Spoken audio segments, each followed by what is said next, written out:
में मेरा आप सबको शबत शलोम। मेरे यहोवा बाप सबके साथ हो, आपको बहुत सारी आशीषें और बरकतें दे। हम पवित्र भाषा इब्रानी के बारे में सीख रहे हैं और सच में पवित्र भाषा के अंदर से बहुत सारी ऐसे भेद की बातें हैं, रहस्य की बातें हैं जिन्हें सीखना। हमने लिया तो सिर्फ एक हिब्रू का लेटर ही है, उसकी पिक्टोग्राफ, लेकिन अंदर सारा का सारा यहोवा का पवित्र वचन है जो हमें पवित्र भाषा के अंदर कंसील मिलता है, छुपा हुआ मिलता है, जिसके द्वारा हम और भी ज्यादा यीशु मसीह के करीब आना शुरू कर देते हैं। यीशु मसीह के साथ हमारा जो रिश्ता है वो बहुत मजबूत होना शुरू कर देते हैं। अब हमने जाना कि यीशु मसीह के हाथों में कील और पांव में कील क्यों थे। जब हमें पता चला कि वो हमारे लिए है तो हमारा प्रेम उसके प्रति बढ़ गया है। इसलिए हमें इन बातों को सीखना और समझना बहुत ही जरूरी है। तो हम पवित्र भाषा गैमेल के बारे में सीख रहे हैं। ये इब्रानी अल्फाबेट का तीसरा लेटर है। इसके बारे में हमने गैब्रियल के अंदर सीखा कि गीमेल से क्या बनता है, गैब्रियल। इसके न्यूमेरिक वैल्यू को सीखा हमने। इसकी न्यूमेरिक वैल्यू 3 है, वो ट्रिनिटी को दिखाता है। और गीमेल जो है वो तीसरे नंबर पर है और ये गीमेल जो है वो पवित्र आत्मा का रोल कलीसिया में अदा करता है। इसकी जो पिक्टोग्राफ है वो है ऊंट। क्या है? ऊंट। क्या है? ऊंट। तो आज हमने इसकी पिक्टोग्राफ के बारे में, ऊंट के बारे में, बाइबल के अंदर बहुत सारे ऐसे जानवर और पक्षियों का बयान है जिनके बारे में भी हमें सीखना बहुत जरूरी है। क्योंकि अय्यूब कहता है आकाश के पक्षियों के पास जाओ तो तुम्हें सिखाएंगे, जानवरों के पास जाओ तो तुम्हें बताएंगे। क्या बताएंगे? यहोवा के बारे में बताएंगे। इनके पास भी बहुत कुछ है सीखने के लिए। तो आज हम ऊंट के बारे में सीखेंगे और मैं विश्वास करता हूं कि आप बहुत सारी आशीषों को, बरकतों को अपने जीवन में रिसीव करेंगे। तो मैं चाहता हूं हम सब एक बार पवित्र भाषा का अंगीकार करेंगे। मेरे पीछे बोलो आलिफ, बेत, गीमेल, दालेत, हे, वाव, साइन, खेत, तेत, योद, कफ, लामेत, मेम, नून, सामित, आइन, पे, सादिक, कोफ, रेश, शेन, ताब। आमेन, आमेन। तो ऊंट के बारे में मेरे प्रियो हमें बाइबल के अंदर कहां मिलता है? यीशु मसीह ने एक बात कही, लूका 18 अध्याय 25 वचन पढ़ दे। परमेश्वर के राज्य में, हाँ, यहोवा के राज्य में धनवान के प्रवेश करने से, धनवान के प्रवेश करने से, ऊंट का सुई के नाके में से निकल जाना सहज है, आसान है।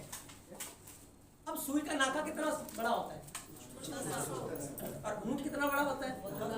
तो निकल सकता है? बताओ। अगर यीशु मसीह ने ये बात कही है तो हो सकता है। यीशु मसीह ने अगर ये बात कही है हो सकता है कि यीशु मसीह के लिए कोई भी बात कठिन है, कोई भी बात मुश्किल है नहीं। यहोवा के साथ सब कुछ संभव है। तो ये वचन हमें सीखना जरूरी है या नहीं है? बताओ, नहीं है?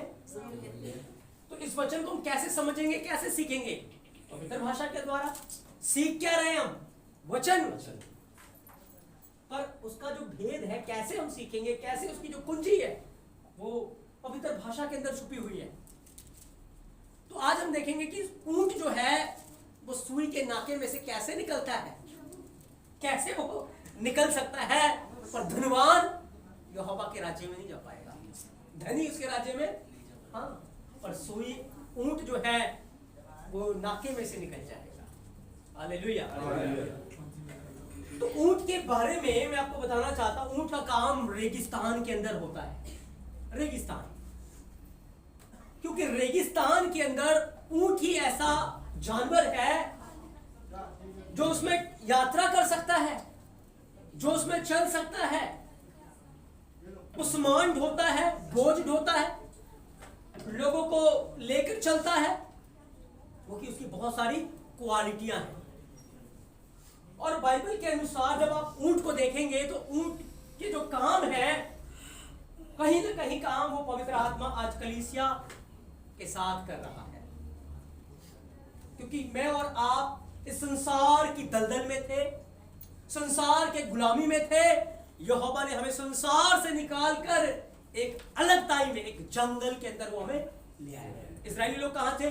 मिस्र के अंदर तड़प रहे थे, बीमारी में, परेशानी में, उनके शत्रु उनको सता रहे थे। यहोवा ने क्या किया? वहां से निकालकर वो ने कहां ले आया? जंगल में।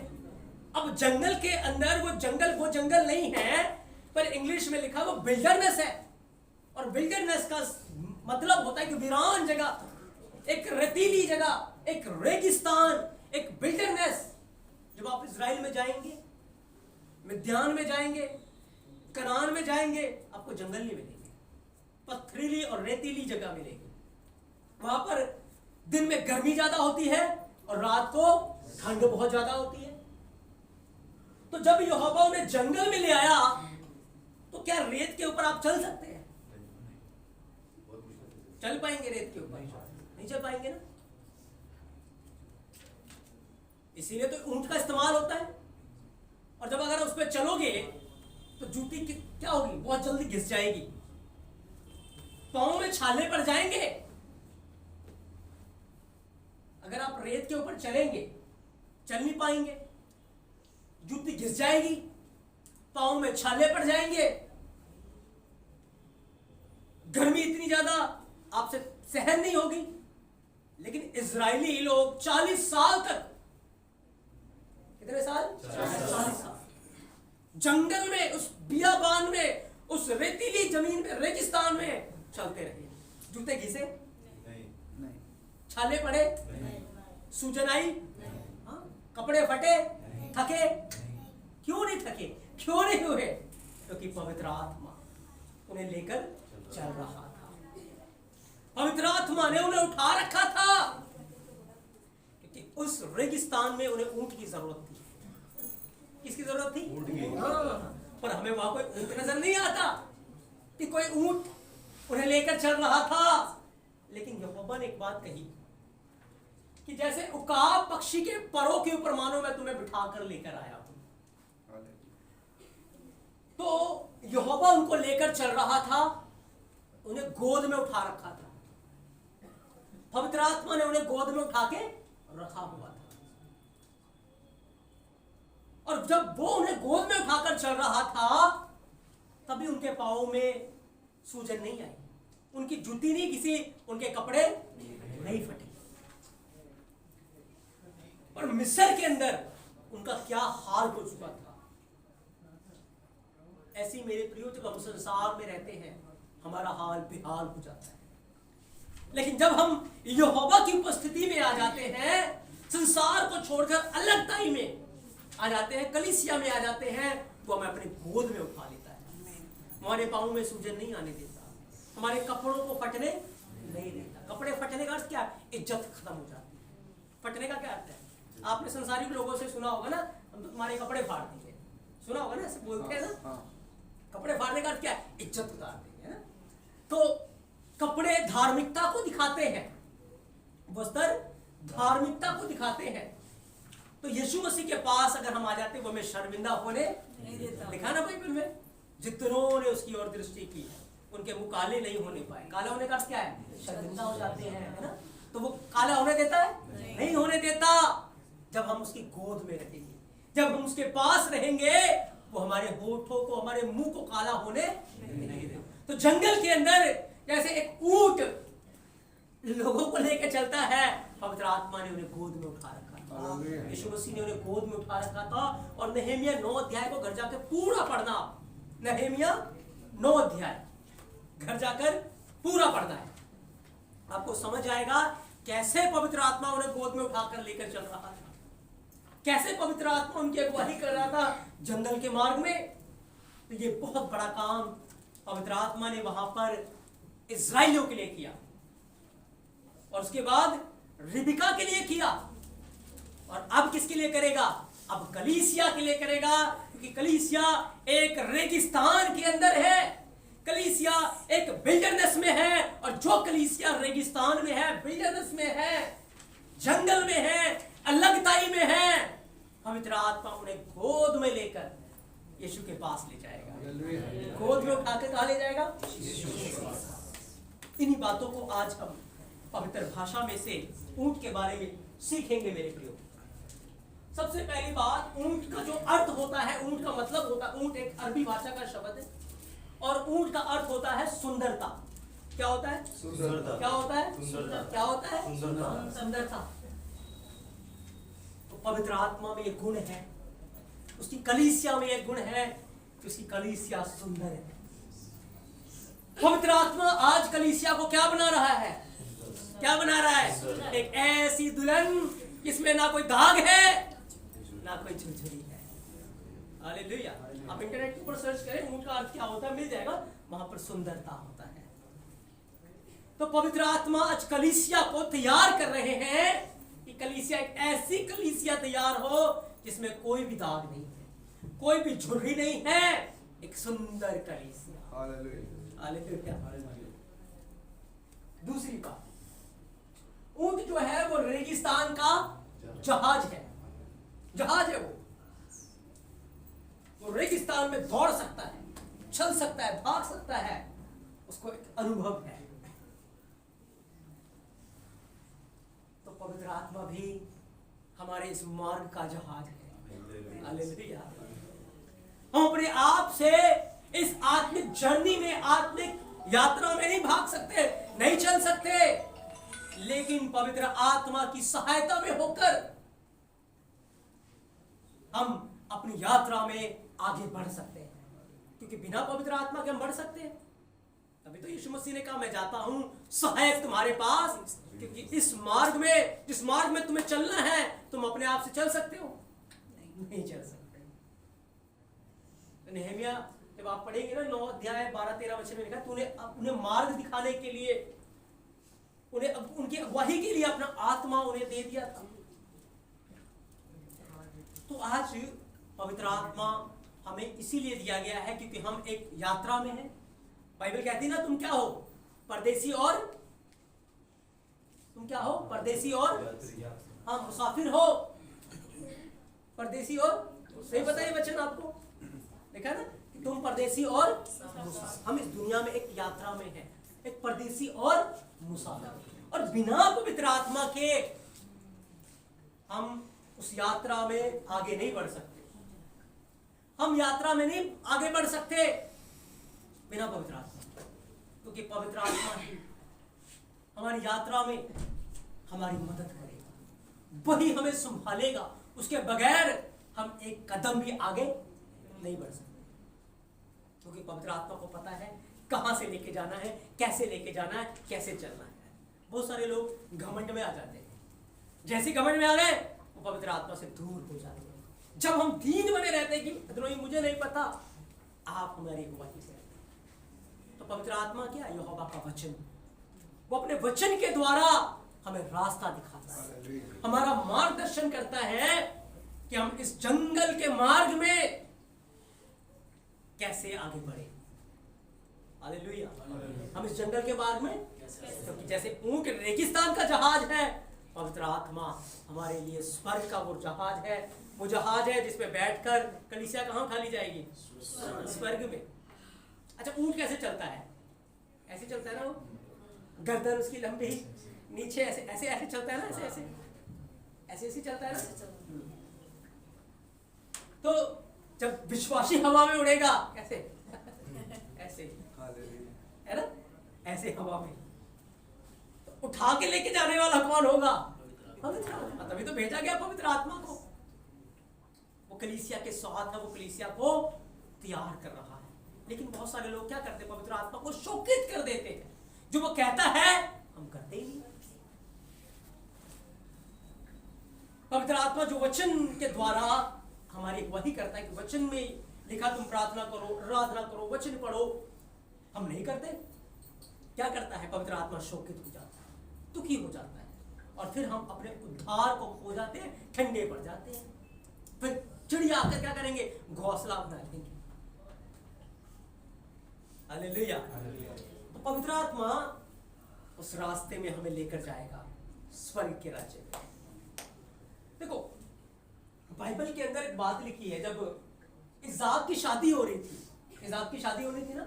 उत्पत्ति 24 अध्याय 10 वचन से में 10 से 24 वचन में लिखा है ना कि एलीअजर ने क्या किया,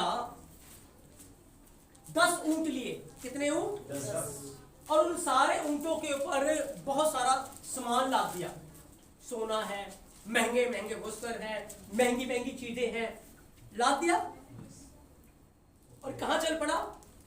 दुल्हन को लेने के लिए। कहां चल पड़ा? दुल्हन को लेने के लिए। ठीक।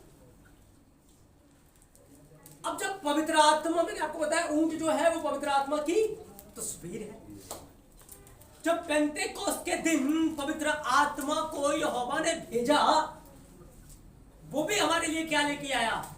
अनमोल खजाने। क्या लेके आया? अनमोल खजाने। लेके आया नहीं आया?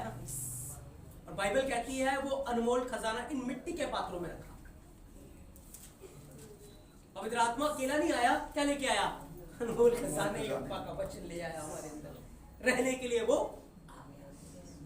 तो एलीअजर रिबिका को लेने जा रहा है। और जब रिबिका के पास पहुंचा, उसके हाथ में कंगन पहना, नथ पहना दी, सोना दिया ना उसको, गिफ्ट दिए, अनमोल गिफ्ट। और फिर उनकी बातचीत होती है और रिबिका तैयार है कि मैं जाऊंगी अपने दूल्हे के पास, इसहाक के पास। तो फिर रिबिका कहां बैठ गई? ऊंट के ऊपर। कहां बैठ गई? ऊंट के ऊपर। अब 10 ऊंट गए थे और 10 कमांडमेंट्स है। 10 क्या है? आज्ञाएं है ना।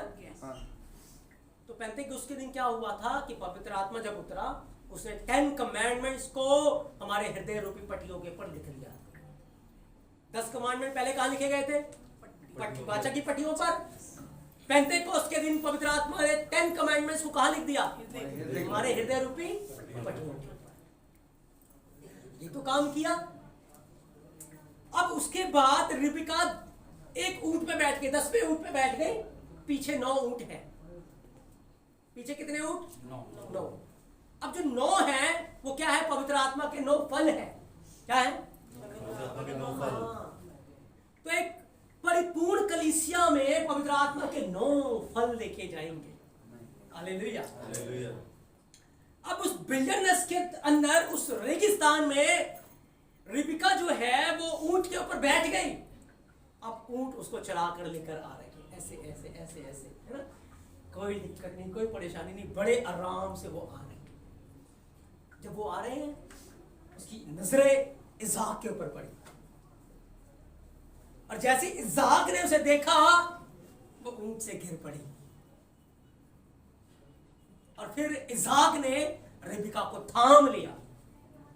क्या कर लिया? आपको पता है, ऐसे ही पवित्र आत्मा हमें उड़ाकर हवा में ले जाएगा।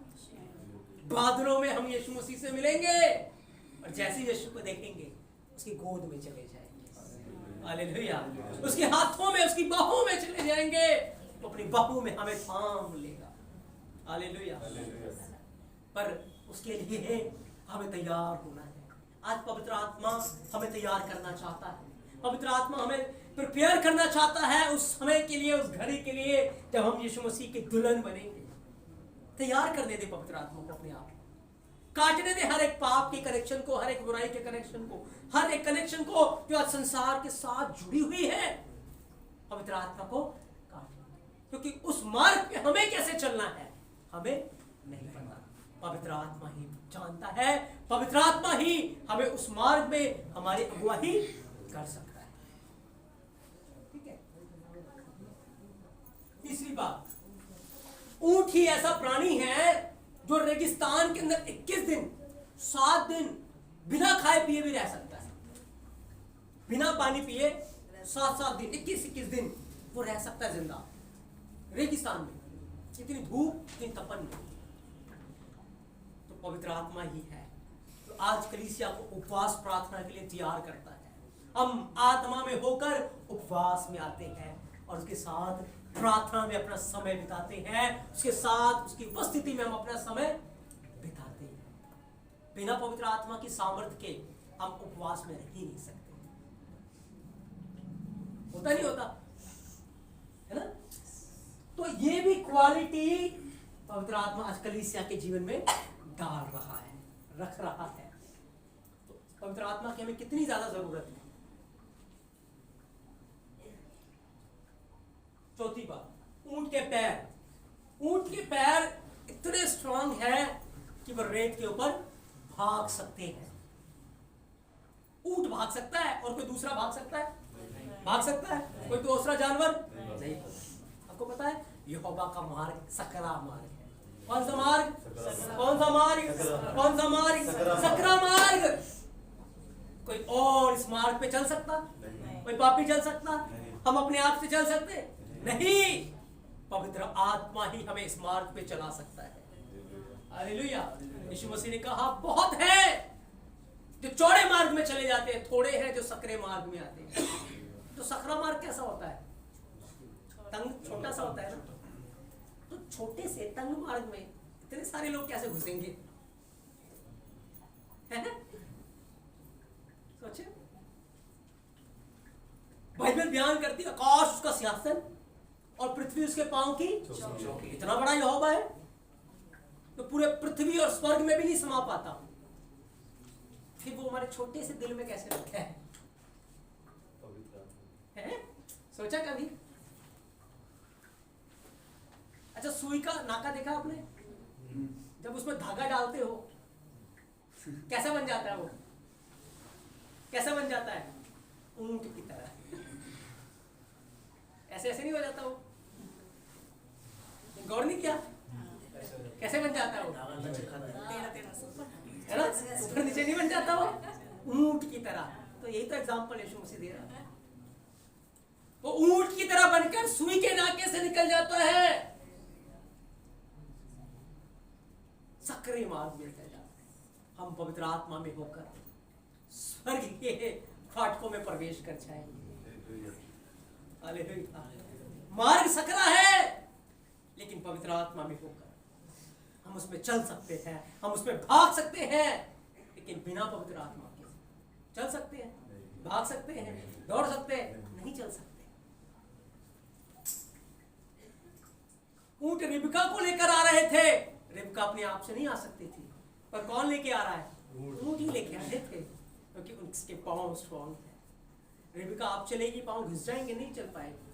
कलीसिया अपने आप से नहीं चल सकती। कलीसिया को किसकी जरूरत है? पवित्र आत्मा हमें तैयार करेंगे।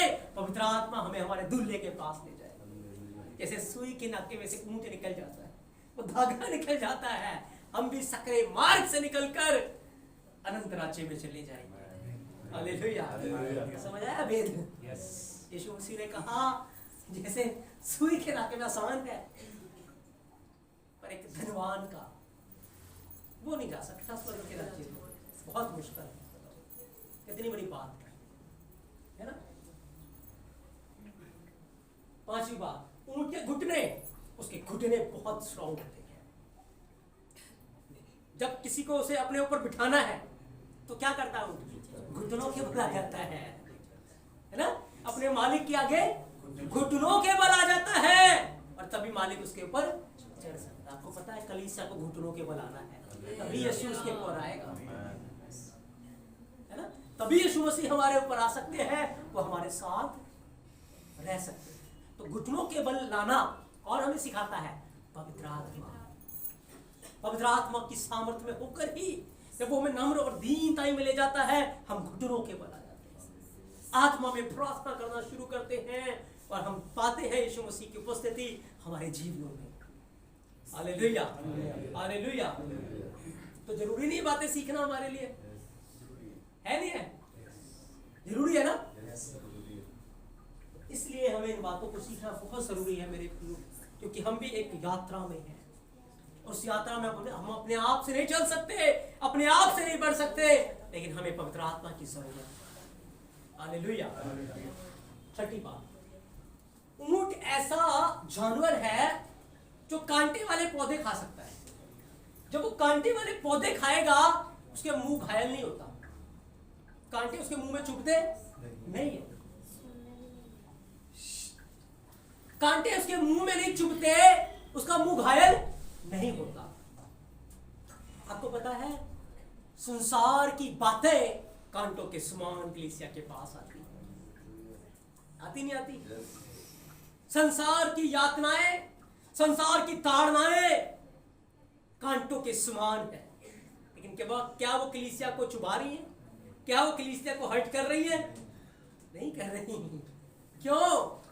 क्योंकि हम उन चीजों से घायल लेते। पवित्र आत्मा की सामर्थ्य में होकर हम संसार की पीड़ाओं को हंसते हंसते उठा लेते हैं। हम उन बातों को मसीह की महिमा का कारण समझते हैं कि आज यदि हम मसीह के लिए सताए गए, यदि हम उसके लिए दुख सह रहे हैं, गाली सुन रहे हैं, तो उसके साथ महिमा भी पाएंगे। और इन बातों को हम कैसे सुन पाते हैं? पवित्र आत्मा की सामर्थ्य में। पवित्र आत्मा ही हमें सामर्थ्य देता है। जब पतरस को कोड़े मारे जा रहे थे, कोड़े उसको जख्मी कर पाए? उसके दिल को जख्मी कर पाए? नहीं। उसने देखा, वो खुशी बनाई कि हम उसके लिए सताए गए, हम उसके लिए दुख सहने के कारण बने। उन्होंने धन्यवाद दिया। एक रूह आत्मा, पवित्र आत्मा में ही काम कर सकता है, क्योंकि बाइबल में लिखा है यीशु मसीह ने गाली सुनकर गाली नहीं दी और दुख उठाकर किसी को धमकी नहीं दी। तो वही काम आज कलीसिया को भी करना है। कलीसिया भी पवित्र आत्मा की अगुवाई में होकर उस काम को कर रही है मेरे प्रिय। तो ये काम भी पवित्र आत्मा की सामर्थ्य में होकर ही हम कर सकते हैं। कैसे? कांटों भरे मार्ग पर हम चले, हम घायल नहीं होंगे। ये कांटे हमारा कोई भी नुकसान नहीं कर पाएंगे। तो 6 बातें सीख ली हमने। 7वीं बात, ऊंट ऐसा जानवर है जब उसे खतरा महसूस होता है कि अटैक होने वाला है, वो तब तक भागता है जब तक वो सुरक्षित स्थान पे नहीं पहुंच जाता। और वो थकता नहीं है। जब तक उसको खतरा महसूस हो रहा है कि मुझे खतरा है, वो थकता नहीं है। वो थकता नहीं है, वो भागता रहता है। तो आपको पता है कलीसिया को इस संसार में क्या है? खतरा। क्या है? क्या है? खतरा। कलीसिया पवित्र आत्मा में थकती नहीं है। आराधना करने में, प्रार्थना करने में, जाग के प्रार्थना करने में। दानियल को पता है एक बड़ा क्लेश संकट हमारे ऊपर आने वाला है। सोए वो नहीं, थके नहीं वो, जब तक खतरा टला नहीं। रात को घुटनों के बल आ गए, प्रार्थना करने लगे। यहोवा ने आत्मा के द्वारा सपन खोल दिया। सोए नहीं वो। क्यों? क्योंकि पवित्र आत्मा से वो भरा हुआ था। तो पवित्र आत्मा ही हमें थकने नहीं देता, हमें कमजोर नहीं होने देता, हमें बलवान बनाकर रखता है कि हम जागते रहे, हम प्रार्थना करते रहे, क्योंकि अब तक हम खतरे के स्थान में हैं। हमें एक सुरक्षित स्थान में जाना है। और जब तक हम यीशु मसीह के घर में नहीं चले जाते, यीशु मसीह की बाहों में नहीं चले जाते, उस सुरक्षित स्थान में नहीं चले जाते, तब तक पवित्र आत्मा हमें जगा के रखेगा। तब तक पवित्र आत्मा हमारी मदद करता रहेगा, हमारी सहायता करता रहेगा कि हम जागते रहे, प्रार्थना करते रहे, अपने आप को संसार की बुराइयों से बचा के रखे। पवित्र आत्मा हमारी मनों को तगड़ा करता रहेगा। वो अपने वचन को सुना कर हमें तगड़ा करेगा। वो हमें कायल कर के हमें तगड़ा करेगा, हमारी अगुवाई करेगा, हमें कायल करेगा। भिन्न प्रकार से वो हमें जगाता रहेगा। हालेलुया। और कलीसिया थकेगी नहीं, कलीसिया हारेगी नहीं, कलीसिया घबराएगी नहीं, कलीसिया जागती रहेगी, चाहे जितने भी क्लेश आ जाए, चाहे जितनी भी पीड़ा आ जाए। पर जब तक कलीसिया यीशु मसीह की बाहों में नहीं चली जाती, तब तक कलीसिया घुटनों के बल रहेगी। वो जागती रहेगी, वो प्रार्थना करती रहेगी। और ये काम, बड़ा काम कौन करता हमारे जीवन में? कौन करता है? पवित्र आत्मा। पवित्र आत्मा। क्योंकि हम एक ऐसी यात्रा में है जिसका मार्ग हम नहीं जानते, पवित्र आत्मा जानता है। और वही हमें अपनी गोद में उठाकर यीशु मसीह के बाहों में ले जाएगा, यीशु मसीह के राज्य में ले जाएगा। इसलिए मेरे प्रियो, पवित्र आत्मा हमें दिया गया है। गिमेल पवित्र आत्मा की तस्वीर है, और गिमेल की जो पिक्टोग्राफ ऊंट है इसीलिए रखा गया। इसमें हमें पवित्र आत्मा का काम दिखता है जो कलीसिया के लिए वो कर रहा है। वो कलीसिया को तैयार कर रहा है, वो कलीसिया को प्रिपेयर कर रहा है यीशु मसीह के आने के लिए, तैयार कर रहा है। और ये 7 बातें, सबसे पहली बात सुंदर है, वो वो कलीसिया को क्या बना रहा है? सुंदर। और रेगिस्तान का जहाज है, हम उसमें बैठकर यीशु के पास पहुंच जाएंगे। उपवास करने में वो हमारी मदद करता है, यहोवा के मार्ग पे चलने में वो हमारी मदद करता है, घुटने टेकने में मदद करता है, घायल होने से बचाता है, और वो हमें थकने नहीं देता कि हम प्रार्थना में बने रहे, हम वचनों में बने रहे, हम आराधना करते रहे। ये बड़ा काम आज पवित्र आत्मा कलीसिया के लिए कर रहा है। आए उसे इन कामों को करने दे अपने जीवन में। अपने मनों को कठोर न करे, अपने मनों को हम कठोर न करें, पर हम कहें पवित्र आत्मा जी आप हमारे जीवन को तैयार करें, हमारे जीवन को तैयार करें। हमारा जीवन आपका मंदिर है, इस मंदिर में रहकर आप इस मंदिर को आपकी महिमा के लिए प्रिपेयर करें, क्योंकि आपका आना बहुत नजदीक है। यीशु मसीह का आना बहुत शीघ्र है, क्योंकि यीशु मसीह बादलों के ऊपर आने वाला है। हम सबको अपने जीवन को तैयार करना है, और जैसे ऊंट रिबिका को अपने ऊपर बिठाकर इसहाक के पास ले आया, ऐसे ही पवित्र आत्मा हमें अपनी गोद में उठाकर यीशु मसीह के पास ले जाएंगे। हम बादलों में यीशु मसीह के साथ मिलेंगे, और उस समय एक बड़ा आनंद होगा, और हम हमेशा हमेशा के लिए यीशु मसीह के पास, यीशु मसीह की बाहों में, उसकी गोद में हम रहने पाएंगे। हम धन्यवाद देते हैं। Hallelujah, hallelujah. आज हमने पवित्र भाषा गीमेल के अंदर से ऊंट के बारे में सीखा है। एक बड़ा काम यहोवा अपने लोगों के जीवन में कर रहा है। हम